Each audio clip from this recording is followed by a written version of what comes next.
పాడు చేశావు. ఏం పెద్ద మనిషివయ్యా నువ్వు? పొయ్యే లారీ ఆపి నన్ను ఏడిపిస్తున్నావు. ఎలా ముసలాడా తిమ్మిరిగా ఉందా? రోడ్డు గడ్డంగా పడుకుని పైగా లారీ ఆపానంట. ఆపలను ఆపలేదంటే నేను ఏమైనా పిచ్చాను అనుకుంటా. నేనే కనుక లారీ ఆపిండో పోతే దాని కింద పడి చచ్చుండేవాడివిరా. అందుకేగా ఈ ప్రయత్నం అంతాను. నేను ఏమైనా డబ్బు అడిగానా, దశకం అడిగానా, ఇంటికి తీసుకెళ్లి అంత కూడేమైనా పెట్టమన్నానా? నిక్షేపంగా లారీ నా మించి పోనీయమన్నాను. పోని లేవయ్యా, భలే చిత్రంగా ఉందే. ఎంత ముసాడు అయితే మాత్రం చావాలనుకుంటామా? బలవంతంగా ప్రాణాలు తీసుకోవాలనుకుంటాం. ఏం చేయను మరి? పిల్లలందరూ నన్ను వదిలేశారు, ఒంటరి వాడిని చేశారు. అందుకని చచ్చిపోదాం అనుకుంటున్నాను. బాబాబు నీకు పుణ్యం ఉంటుంది, నాకో దండం లారీకో దండం పెట్టి లారీ నా మించి పోనించేసే. పెద్దవారు ఏదో కష్టాల్లో ఉన్నట్టున్నారు. పైగా మీకు మీ అబ్బాయిలకి తగాదా వచ్చిందనుకోండి, ఈ మాత్రానికే చావాలనుకోవడం న్యాయంగా. తెలుసులే వైపు చెప్పొచ్చావు. అనవసర ప్రశ్నలు వేసిన ప్రాణాలు తీక బాబు నీకు పుణ్యం ఉంటుందని చంపే బాబు. చూడండి చెప్తున్నాను, మీకు మనశ్శాంతి కలిగే వరకు మా ఇంట్లో హాయిగా ఉండొచ్చు. ఇప్పుడు అలాగే అంటావు, ఆ తర్వాత ఢామ్ ఢూమ్ అంటావు. అప్పుడు మళ్ళీ చావడానికి మొదటి నుంచి ప్రయత్నం చేయాలి. ఏమీ ప్రయత్నం చేయక్కర్లేదు. ఇదిగో చెప్తున్నాను, మా ఇంట్లో మీ ఇష్టం వచ్చినట్టు ఉండొచ్చు. ఎవ్వరు ఏమి అనరు. సరేనా? సరే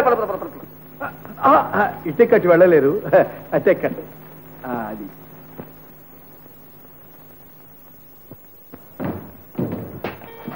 రండి లోపలికి రండి.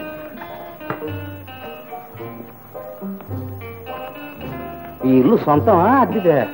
మా మామగారు. ఆయన ఇప్పుడు ఎక్కడున్నారు? పోయారు. సుఖపడిపోయారు.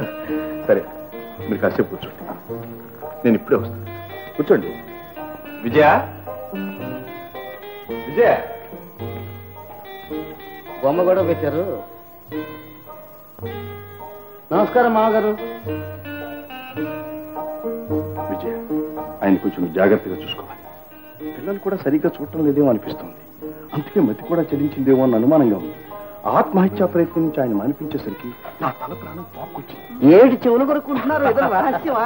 ఏం లేదు బాబాయ్, నీ సంగతే చెప్తున్నాను. మా ఆవిడ విజయ. ఆ సంగతి వేరే చెప్పక్కర్లేదు. ఇల్లు చూస్తే ఇల్లాలని చూసినట్టే ఈ మహాలక్ష్మి నా కోట్లని ఎప్పుడు అనుకుంటారు కదమ్మా. ఇదిగో అంటి గిండి దగ్గర పనికి శుభ్రంగా మామయ్య అనుకును పిలవమంటుంటే. అలాగే మామయ్య. అది అది మామయ్య గారు, కోళ్ళయ్య గారు. Very good very good.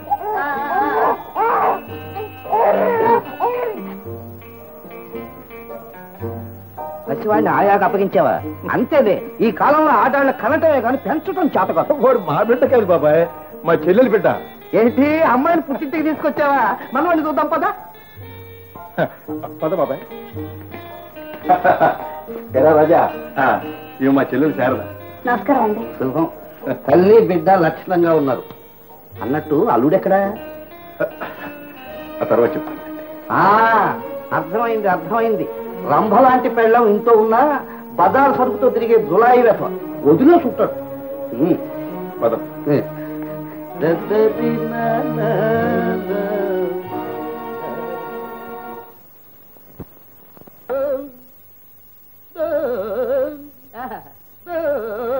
ఈ సంగీతానికి అబ్బురు కూడా అబ్బానాలి.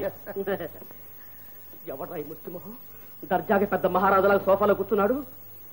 నమస్కారండి. లేరా లేరా? డబ్బిస్తాను లేరా? నువ్వు నాకు డబ్బిస్తావురా? నేను నీకు ముష్టివాడినట్రా? నువ్వేమన్నా పెద్ద లక్షాధికారి వట్రా? రే రే రే ఆపరా. నువ్వు ఎంత ముసలాడివైనా నన్ను వరేగిరి అన్నావంటే నీకు మర్యాద దక్కదు. చూడు, మర్యాద ఇచ్చి పుచ్చుకోరా. మర్యాద ఇచ్చి పుచ్చుకోవడం ముందు నువ్వు నేర్చుకోరా. పెద్ద చిన్న లేకుండా నా అంతటి వాణ్ణి పట్టుకొని. ఏమిటా నీ పెద్ద చిన్న? నీకంటే పెద్దది ఉంది బయట తాటి చెట్టు. వెళ్ళి కల్లి తాగు. నువ్వు అపని చేసి అవునరా? ప్రసాద్ చూడు, ఈ జిడ్డు మొహం నన్ను గడ్డి పొర కింద గట్టి పట్టేస్తున్నాడు. నేను ఇంకో లారీ ఎదురు చూసుకుంటా సావాలి.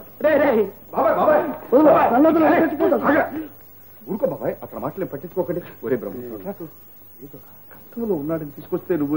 కష్టంలోనా? అతనికి ఒకరికి నా కష్టం ఉండేది. నీకు లేదా కష్టం? నాకు లేదా? ఆ మాటకు వస్తే ప్రపంచం అంతా కష్టంలో ఉంది.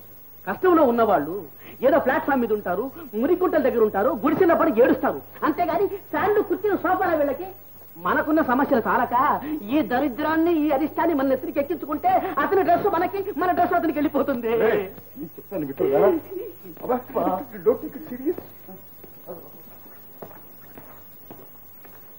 బాబాయ్, భోజనం సిద్ధంగా ఉంది, వస్తారా?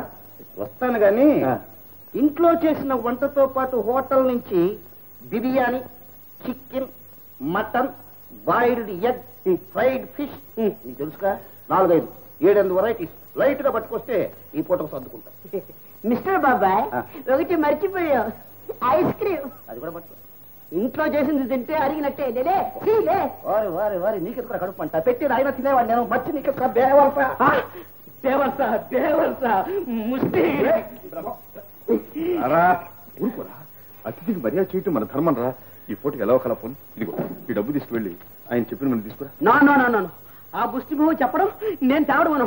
అలా నువ్వు ముష్టి అంటే ఆయన బేవర్స్ అంటారా? ఎందుకు రే గొడవంతా? వెళ్ళరా. జిడ్డు నీకు మనస్థితితో లేనట్టుంది. చెప్పినవన్నీ కాగితం మీద రాసుకొని పో. ముష్టి నువ్వు చెప్పడం, నేను బట్టలాగా రాసుకోవడమా? నా ఇష్టం వచ్చినవి తెస్తాను, అవి తింటే తిను, లేకపోతే చూసావా?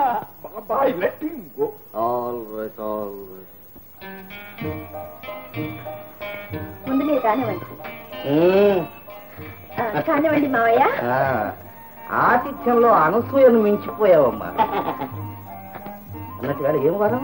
శుక్రవారం. అయ్యయ్యో, శుక్రవారం నేను మాంసాహారం ముట్టుకోను. ఈ విషయం ముందుగానే చెప్తే. ఇది ముందే చెప్పాలేంటి? ఈ జిడ్డు మొహానికి అమాట అంటేనే కదా. మొత్తానికి ముష్టి బుద్ధి బోధించావు కదరా ముష్టి. ప్రసాద్ నన్ను అనవసరంగా తిడుతున్నాడు. నేను ఏ లారీ కింద పడిపోస్తాను. అబ్బాయి కాసిన కాదు పొళ్ళైనా తీసుకో. ఎల్లు విజయ, ఇవాళ నేనేం ముట్టుకోను.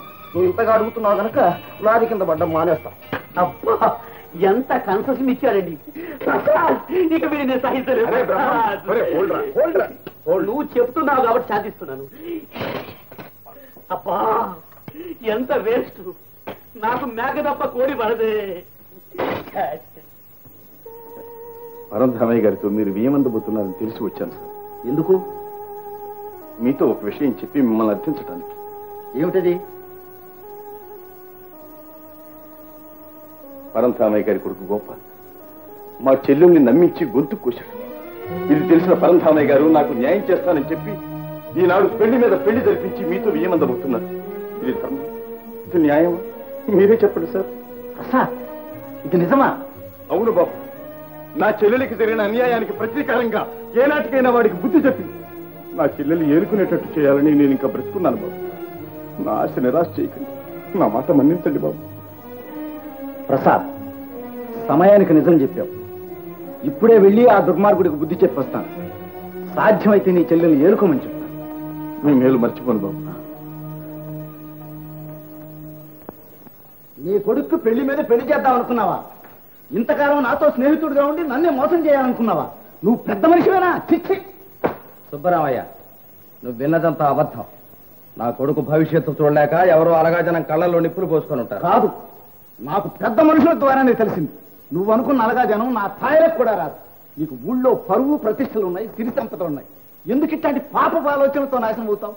వెళ్ళి నువ్వు అన్యాయం చేసిన అభాగ్యురాల్ని మనవడిని ఇంటికి తెచ్చుకో.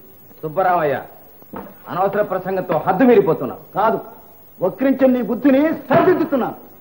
ఎప్పుడు ఇట్లాంటి తప్పుడు ఆలోచనలు చేయి. వస్తా.